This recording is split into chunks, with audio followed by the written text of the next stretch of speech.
Okay, so welcome to this session. I hope that the conference is going well for you. Learning some cool stuff? Good. Making new friends? Good. Interacting with a lot of SUSE folks, I hope? And finding some new contacts there as well? Good. All right, that's all good. I hope you're enjoying Nashville too, and I hope you have fun at the evening event tonight.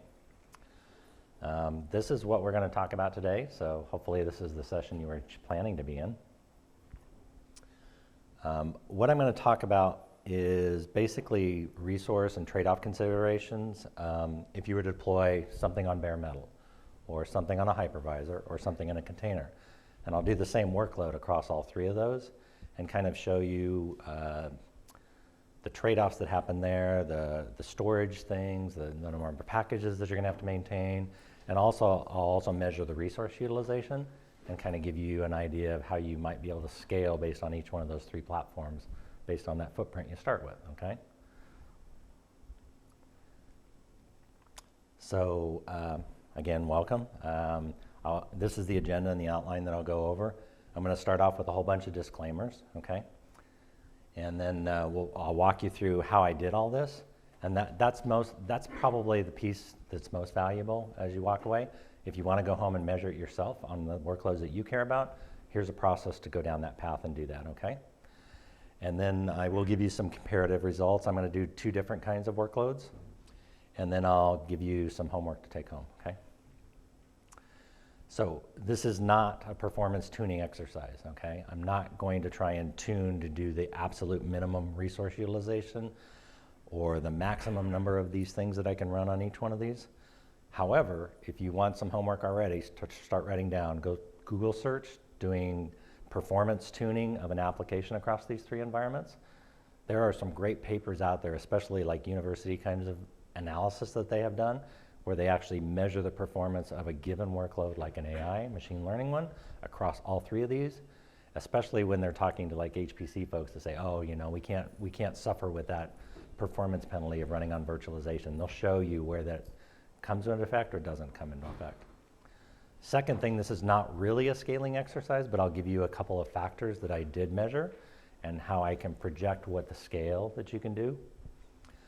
And again, it doesn't apply to all workloads. The methodology does, but I'm not asking you to take my comparative results and go, oh, if he said he could run 100 of those containers, then that means I can run 100 of any kind of container.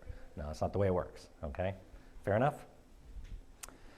All right, so what I tried to do is be very methodical and be very standard across all three of the platforms, all right? So the first thing I did is I grabbed 3 blade systems that were identically configured. One of them would be configured in a bare metal. One of them would be configured with a hypervisor, in this case KVM, and one would be a Kubernetes worker node, okay? Exactly the same hardware. The operating system version, and you'll notice I picked something a little bit older, but I looked at what was the consistent one that I could use across that. And if you look at our SUSECON platform version 3, it runs on 12SP3. Therefore, that was the defining answer for the hypervisor and the bare metal node. That's also what I used for a client node, which I'll talk about in a minute. Workload versions. So, you know, if you think about containers and the classic 12-factor app and things like that, you know, you'll look at one of my workloads that I've picked and you'll be shaking your head and you'll be scolding me, why did I pick that? I'll explain why I picked that one in a minute, but I do have a stateless one like Nginx. What I also did is I made sure that the storage element was the same across all of them. So if it was a persistent workload, it was always writing to, in this case, an NFS share, okay, in each of those environments. And the reason I picked NFS, I could have picked Ceph, I could have picked our SUSE Enterprise Storage too, but Kubernetes has an NFS plugin, okay? So that's why I picked that one. And mostly because I wanted to see if I could configure an NFS one. I already know how to do the Ceph one, so trying something new. Measurement utilities, how many of you have ever played with the program dstat? Okay. If you're familiar with like systat and SAR and iostat and vmstat, dstat is an easy way that has a wrapper around those that just can measure it however fast you want for however many samples you want and collects all that data and throws it on a comma-separated file. Kind of cool, okay? Because I'd gone down the path, well, I could just use systat and do SAR, right? Well, that's only going to give me the CPU. I could do IO. Okay, well, that's only the IO. But dstat, you can specify a range of all of those and do it all in one shot. Very cool, right? So I can do it in 1 second samples over like a 5-minute period or whatever, okay? Then the stress utilities. How many of you are familiar with HTTP perf? Okay. Okay. What about HammerDB? Have you heard about that one? Okay, so I got 1 nod for the HammerDB, that's good. So if you want to stress test or at least measure performance of a database, that's a really nice tool. It's out there, it's available, and if you want to, you can actually submit your results. It's not like you have to be a member of the spec group, you know, and do benchmarks that way, but you can submit your results. But the nice thing is it's a very lightweight client, and it has a nice user interface that you can just do it, and you'll see it here in a minute. Okay, so again, very standard across all these platforms. All right, so let's walk through what we actually did. And again, I'm striving for consistency, okay? So first thing I did was update the firmware on all of the 3 systems to the latest version, right? Then I reset all the firmware to the default states, okay? And you could push back on me and you say, okay, well, you know, for the hardware that I mentioned, that turns on virtualization, so you're favoring that one. And I'm going, no, but I'm shooting for consistency. So even in the bare metal mode, virtualization is turned on the firmware, and even in the container mode, virtualization was turned on, okay? Going for consistency versus tuning and optimizing, right? I had a set of drives that I configured as RAID 1, and I configured the network and the switches exactly the same way. Then I set up a client test system, okay? Because I got to run that stress test somewhere. I got to provide that MFS share somehow. I need to be able to have an interface that I can log into and whatnot, right? And outside of the client workloads. So how did I install each one of these systems? Again, I installed them all the same way, even though there's 2 different kinds of media. I installed them from the ISO, the media that we provide, the SUSE Linux Enterprise Server 12SP3 for bare metal and virtualization. I selected the minimum install that they would allow. In the bare metal mode, I actually clicked yes, do KVM, and then later turned that back off so that it didn't get those packages. And on the KVM hypervisor node, obviously I left that the way it was. In the SUSECAS platform, I did the bare minimum install, again there, okay? So I configured the same, they're pointing at the same DNS servers, the same NTP servers, all of those things. And you'll notice I said I skipped the software updates. That was so that the packages that probably are introduced in the general release were closer to being the same versions, okay? Now I'm trying not to deviate versions either. And that's true later when I add the workloads too. I pick the same version across all, okay? Post-install, then what I would do is go capture a baseline support config just to kind of map out, make sure that I captured what I really did. I also used that dstat program to run, basically just do a quiescent test, a prep test, of what the resource utilization on that system that's just idling, doing absolutely nothing at this point, okay? And you can push back again and you say, well, KVM was running on that one, Kubernetes is running on the other, but that's the base, right? That's what I start with. There's no other workloads on it other than those things. And I made sure that the workstation or the workload package was available. All right, so now when you think about a bare metal, you start with a physical node, right? Let's see if this works. Can you guys see that laser pointer? Yeah. Okay. Start with a physical node, you layer on that operating system that I just did with that ISO, and then how do you apply that workload? Well, the good news is, it's probably an RPM package. MariaDB is one of those we support. It's in our distribution. Nginx is not in our distribution, but it's in our package hub. How many of you are familiar with package hub? Good. For those that didn't raise their hands, package hub is a set of packages that have community support, but have been compiled to run on top of our enterprise Linux versions, okay? Basically, it's those packages that either might have, potentially we already picked something to be a web server, like Nginx. We already have Apache on there.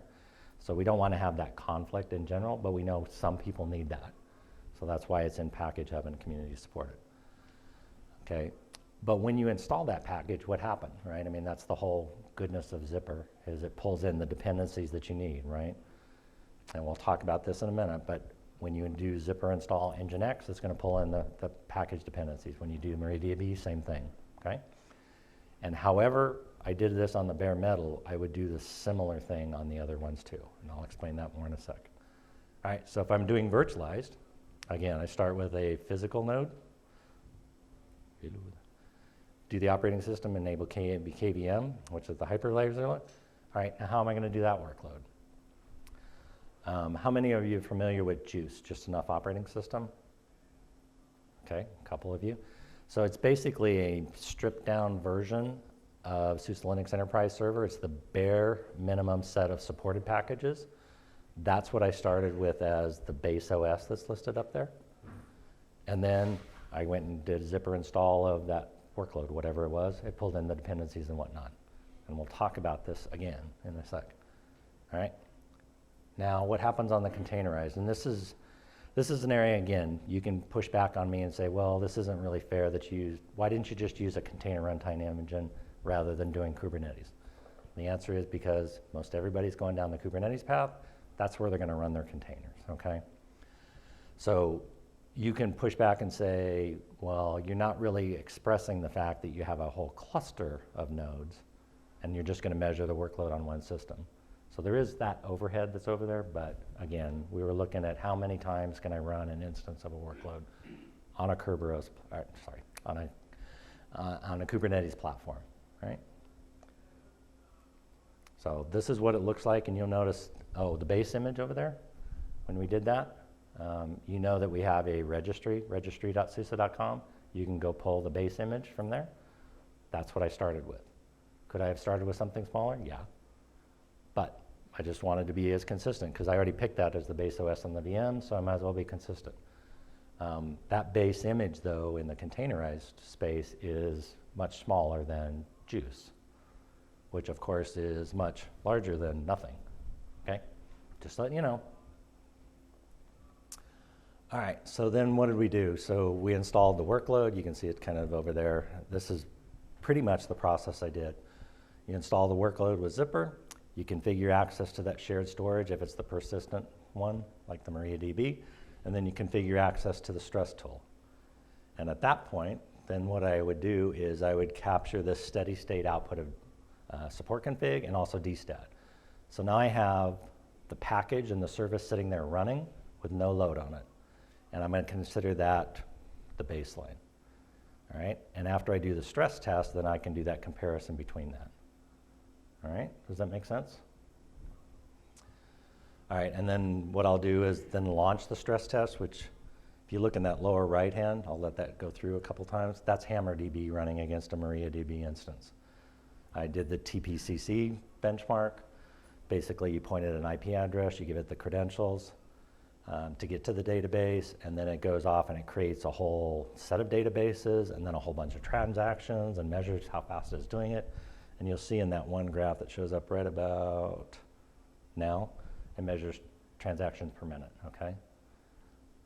And I'll say that I'm sorry, but I didn't, when you use HammerDB, it gives you that visualization of what the transactions are, but in order to go get those later on, you have to write a script to go get the database and go query that and whatnot, and I didn't do that because, again, I'm not focused on performance, just letting you know.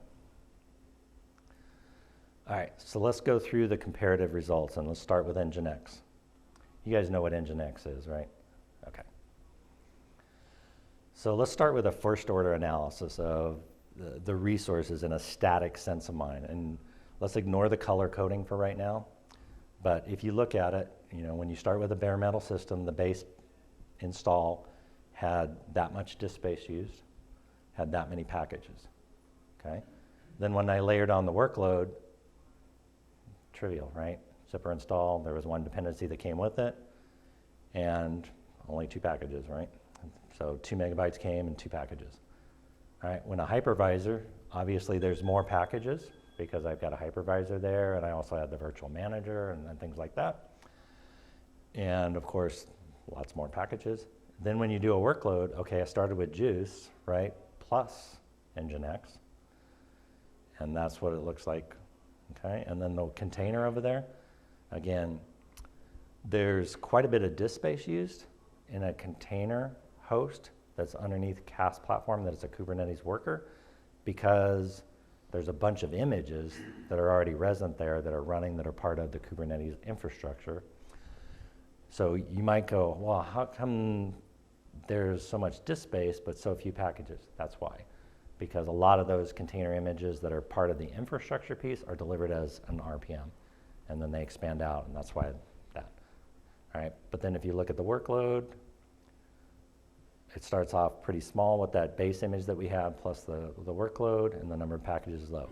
Now let's go over the color coding. So if I was a security guy, what am I going to do? I'm going to probably go, this is the right answer. From the number of packages that went up, that's the least thing that I have to secure, right? So go down that path. All right, that's one approach. If you look at kind of the worst case from a disk space, what kind of incremental cost did that workload provide? It was actually in the hypervisor space, because again, I had to start with another OS image, with another kernel, another integrator, all of that, plus all the dependencies that came from it, okay? And what was kind of surprising to me too, and this is a percentage issue because of that low number, there's quite a few packages in that base image, right? Because in our base images, we actually give you access to zipper so that you can add things. If those weren't there, that would be a much smaller number, and that would have been a lot less packages, but it would also been harder to do, okay? So does that make sense? That's kind of like first order analysis. All right, second order analysis, I just wanted to kind of present a set of graphs of, if you just look at this workload across the bare metal deployment, and you look at it from, this is CPU, percent utilization for user space. This is memory usage. That is the number of disk writes, and that's the number of network. And I did sends. You could have done writes or send, but send, basically sending results back and whatnot. How many of you are familiar with this box and whisker kinds of plots? So just to explain it, if you actually, these are very small because there's not a lot of variation in it. The top number is the maximum number that I saw, okay, utilized. If there was a whisker down here, it would point to the bottom one, and then these two border numbers are the first and third quartile. If you don't know what quartile is, if you arrange all the data into a stream of sequentially going from lowest to highest, you pick the middle number, and then you pick halfway between there and the minimum. That's what the first quartile is, and then the third one's at the other half, okay? So let's kind of compare it across the various deployments now. So this is CPU, and I want you to kind of keep track of the color coding. These are blue boxes. You'll see why in a minute. So I tried to scale these the same, and I'll apologize later because one of them I messed up and didn't do that right. But at the CPU level, if you look at CPU utilization for the bare metal, that's what it looks like.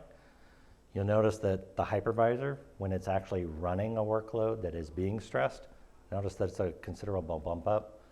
Why that one's so high, I don't know. And then at the container, you can see it's just slightly above what was that. So this, again, this is the, without a workload, this is what the workload installed and configured, but not being stressed, and this is the stress. So that's those three stages, okay? All right, so let's look at this same thing from the memory perspective.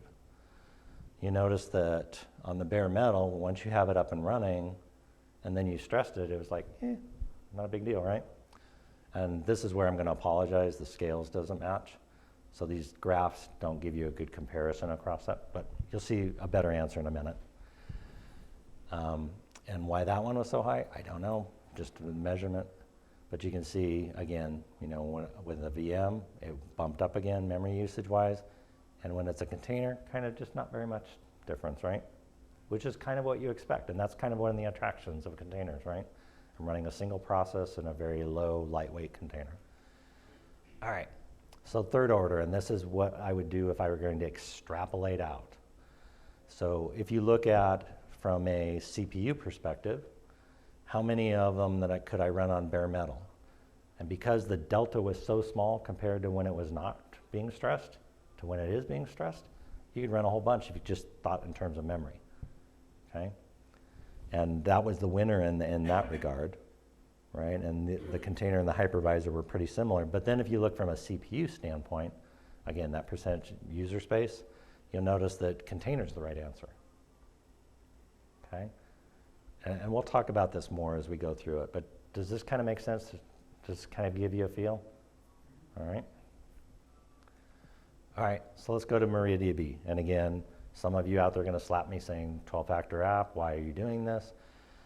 At the last KubeCon we were asking people what workloads they're running, right? And of course, a lot of them said we're running cloud native stuff, you know, the no persistence, stateless containers and whatnot. But the people that spent the longest time talking to us were running databases because they knew that that's what they had done in the past. That's where they're going to go, and they're going to need it there too, okay? And you could argue with them and say, well, why don't you leave your databases where they are and we'll just access them over the network? And they go, yeah, but I want to move to the new world, kind of completely. So we got a lot of requests at KubeCon about databases, and that's why I'm violating the 12-factor rule and doing a stateful container and doing a storage backend. All right, so let's go through that first order again. So the numbers should look very similar for bare metal base, hypervisor base, blah, blah, blah. But you'll notice the workload numbers have started to change. So with MariaDB, there was a lot more disk space because it has more dependencies, right? And especially, let me explain one other thing too. So when I did this deployment in these 3 environments, I kind of cheated and I tried to do it the same way across all 3 workload varieties, all 3 platforms. In other words, I would spin up the interface or spin up the workload, and then I would configure it via the command line and make sure that I could get to it from a client and all that kind of stuff. And I actually did that on the VM too. All right, so I installed it, did the command line interface to configure it, because we're talking about a database, right? So I got to say who can access it from where, what rights do they have, all that kind of good stuff. So I did that there. And then I did that in the container space too. Okay, I spun up that container that was running MariaDB, and then I popped a shell over to it and did the exact same thing. So I did that again for consistency. And you can push back and say, hey, dope, why didn't you just use a Docker file and configure that all in one? Of course I could have. But I did it that way again to kind of get familiar with what can I do at a lower level, all right? So going back to the color coding again, you'll notice that again, these numbers look the best from a delta perspective. And those same things happened here too. The hypervisor, if you look at a disk space, it used the most because of that. And also because of the package count, it was a big number. Okay, so let's do MariaDB and let's just look across those parameters again. And hopefully this one, when I go to the next ones, the scales have been more aligned.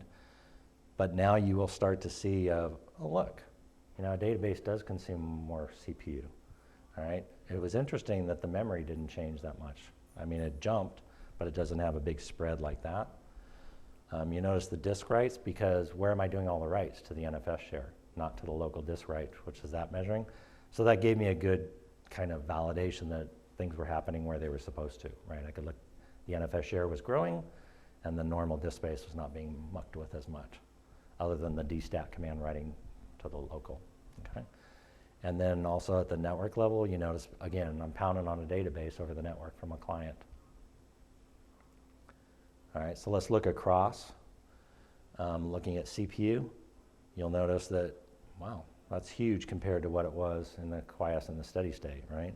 Same thing there, same thing there, okay?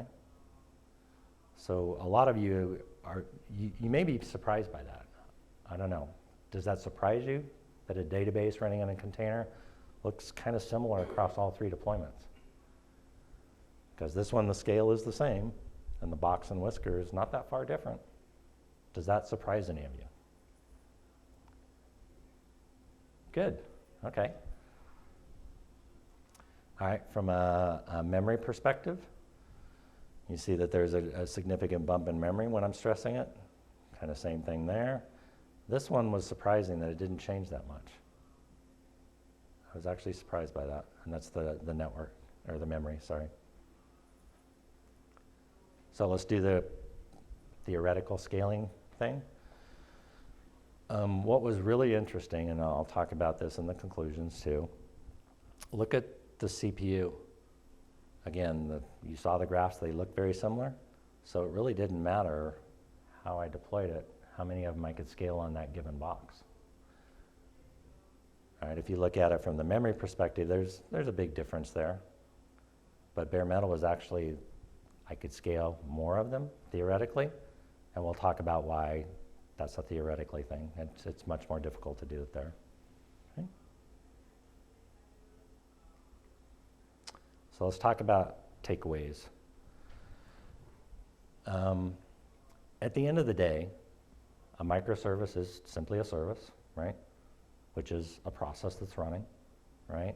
And it's going to use a set of resources, memory, CPU, all that kind of good stuff. Yet it requires that substrate to land on, right? Which might be dependencies in the bare metal case. It could be an operating system plus dependencies in a VM. It could be a base image plus libraries plus dependencies in the container space. That's really what it comes down to, right? There is a difference in the resources of, and that's the table entry where the reds and the greens were at. That's where you take that into account. But once you have that instance up and running, there's that substrate that's there plus the platform that you're running on, and then there's that active loading. So when you're talking about a stateless thing, this is the ordering that you would get from a scale factor. You could, if you're looking at CPU, container's the right answer, and hypervisor's the worst, okay? Memory, bare metal. What it boils down to is you can do whatever you want, right? And whatever makes sense to you. And had I built a container with like a Docker file or a thing like that, it would be much more easily to scale, and I'll talk about this on the next slide. Because if you try and scale, if you run 50 instances of a database on a single bare metal node, that's kind of a pain because you're going to have to change the ports, right? You're going to have to change all those access permissions. You're probably going to have virtual IPs that you're going to get, right? It's a painful thing to do. If you run them in VMs, you got the IP already there. You can use the standard port, right? And if you run it in a container, you can specify the port on the command line, first of all, and you already get an IP. So it's actually way more convenient to run it in a container, even though that may not be the place that you could scale it the best in a database perspective. The Nginx one, you could do it easily anywhere you want. But again, for Nginx, you got the port issue on a given bare metal host, right? Or you might have virtual IPs, or you have that configuration aspect that you really need to think about. So even though I put up some scaling charts and whatnot, you really need to think in terms of some of these things are nonlinear, right? So let's say that I only had a gig network, right? And then I start pounding on something and I can put 50 containers according to my CPU calculation. Well, the network may become the bottleneck before I get up to 50, okay? So you've got to take into those third and fourth order effects that I didn't do the comparative analysis at, the network, the disk writes, things like that, because I was writing over a network, because in a Kubernetes environment, chances are really good you're not going to use the host local system, because then that confines that container to run on that host. So you're going to use shared storage, which by definition means it's over the network. So now not only the traffic that you're asking me for a database query, but when I write the query, I'm pounding the network too. So that compounds the scaling, right? Make sense? And with that, are there questions?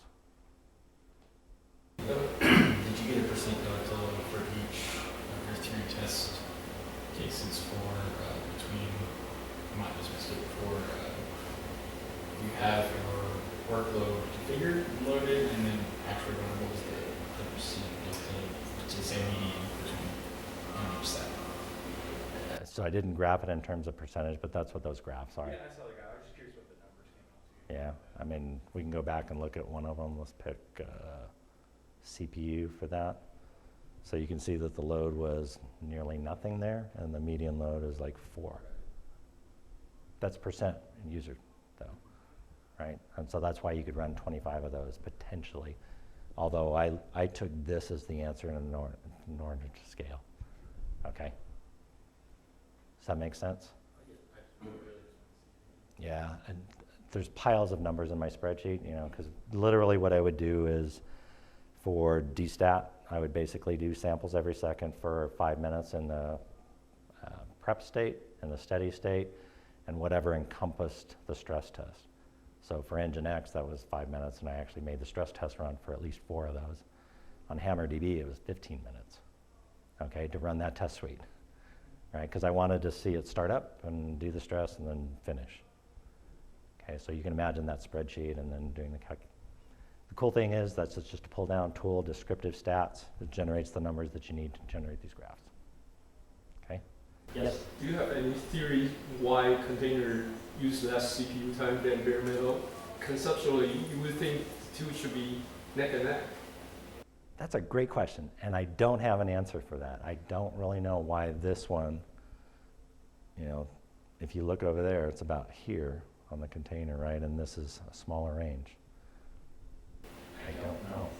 Did the containers localize access to a set of CPUs? No, I didn't confine that.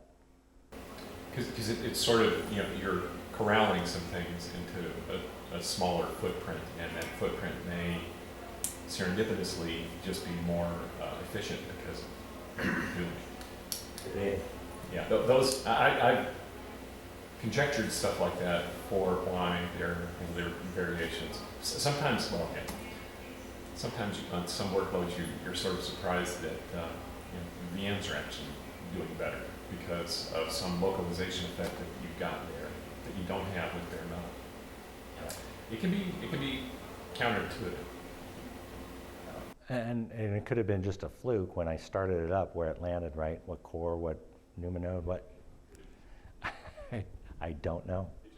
The resources are, you know, accounted for differently in each one of those, and depending on the workload, it might have a positive effect where you might sort of go, really? You're also not sharing libraries with the OS. You've got your own copies of some of the stuff. Well, some of the libraries, yeah. Right. So there's no contention. Yeah. Containers are the way to go, right? Maybe. So as I started off, it depends. I mean, and that's good advice, is to not assume that, you know, because, well, of course, bare metal is always going to be better, because it may not be. Or of course, containers can be better than VMs. Well, it may not be. It depends on the workload configuration and a bunch of other things. You know, you might have configured networking better with VMs, and as a result, the overall throughput could be slightly better than you would expect. It's sort of try before you buy. A lot of boils down to sales compensation videos. Well, from a hardware standpoint, that definitely is true, right? Buy those VMs. So I hope that was useful for you. I hope that was interesting. There are some other things that I considered doing. So there was some other tools to measure performance. I could have done like Prometheus, right? And I could have looked at the bare metal. I could have looked at the host level, and I could have looked at the workload level and kind of done those numbers too. But I decided not to for this experiment. Now, earlier you talked about the overhead, extra overhead onto the network. So maybe next time we can add in the network resource. How much? Yeah, so networking is really a good thing to kind of look at, because I mean, there's lots of ways to skin that cat with networking configuration, and that I think in some ways it's more art in configuring networks than sometimes in the memory or CPU. It's really, you know, a little bit more, and yeah, and storage traffic too. There's some magic there that would be interesting to see. So that's really good feedback and whatnot. I actually have one of my peers is asking me to redo this all with Microsoft SQL Server as a workload across it to get that performance number. So I will include the networking thing and storage. And I'll probably do Ceph that time just because I can. Yeah, that would be More sales compensation. Helps you, dude. Going for memory and CPU, I mean, those are the first order citizens, but you know, storage and networking begins to take affect, for workload after a while too. Yeah, and of course, when you look at my scaling numbers, that's one thing running in a cluster, right? That's not taking into account all the other network traffic that could be coming into all the other containers that are out there too. So that's why there's nonlinear scaling for sure. This is good stuff. Did you push over a WAN at any point? No, this was all within basically one blade chassis. Yeah, even the client node was in a blade next door to that same. Yes. These changes in different architectures of hardware, like Power or C or ARM. Ooh, that's a good idea. Thank you. Yeah, we actually have some ARM systems in our lab, and we have a power system, so I could do that. And I know the guy that oversees our Z stuff, I could do it there too. So yeah, that would actually be a good thing to do, kind of do a comparison too. I assume you're going to at least do the SQL one, right? Are you blogging or otherwise posting this someplace that I can keep tabs on? Oh, that's a good idea. I can certainly do that. And one of our marketing guys back there, he's going, yep, Brian's going to blog about this now. No worries. And you should be able to get the presentations from the event later on too. And if not, feel free to reach out to me. Okay, I can give you the presentation.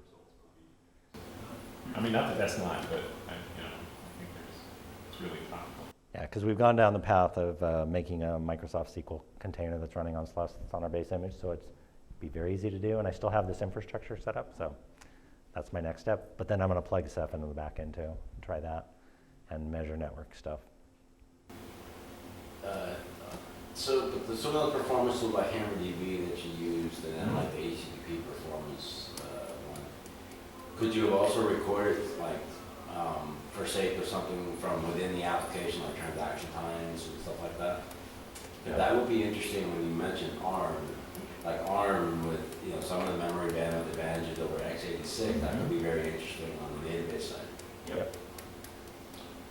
Yeah, and with a lot of stats with SQL for that kind of stuff that you could mention. Yeah, I literally looked at this, the script to scrape those SQL things, and I went, and then I went, okay, I can cut and paste and do that script, and then I got to pull them in a spreadsheet, then I got to graph them, and then I got to. So I was being lazy. Well, no, but you can make about 5 to 200 full-time jobs doing it. There's only one of them. I think there's only one of them, right? Yeah. Well, other than my evil twin that doesn't do the other stuff, yeah. When you sleep at night, right? Sometimes. Okay, if you cut that out, that's about 6 hours. Yep. Well, good. Thank you all very much. I really appreciate it. Great feedback.